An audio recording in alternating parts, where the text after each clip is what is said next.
మేఘాల జాడలేదు. నైరుతి రుతుపవనాలు పూర్తిగా బలహీనపడ్డాయి. దీంతో ఏపీలో పగటి ఉష్ణోగ్రతలు సాధారణం కంటే 3 నుంచి 5 డిగ్రీలు ఎక్కువగా నమోదవుతున్నాయి. నిన్న కావలిలో 39.1, నెల్లూరులో 38.9, బాపట్లలో 38.8 డిగ్రీల ఉష్ణోగ్రతలు నమోదయ్యాయి. ఈ నెలలో అడపదడప తప్ప ఎక్కడా చెప్పుకోదగ్గ వర్షాలు కురవలేదు.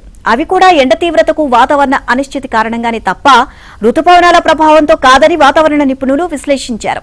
దీంతో ఖరీఫ్ పంటలపై ఎక్కువగా ప్రభావం చూపుతోంది. చాలా చోట్ల పంటలు ఎండిపోయాయి.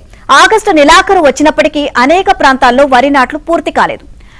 ప్రస్తుతం ఉత్తరాంధ్ర, దక్షిణ ఒడిశాను ఆనుకొని పశ్చిమ మధ్య వాయువ్య బంగాళాఖాతం, ఇంకా పశ్చిమ బెంగాల్ను ఆనుకొని ఉత్తర బంగాళాఖాతంలో వేరువేరుగా ఉపరితల ఆవర్తనాలు కొనసాగుతున్నాయి.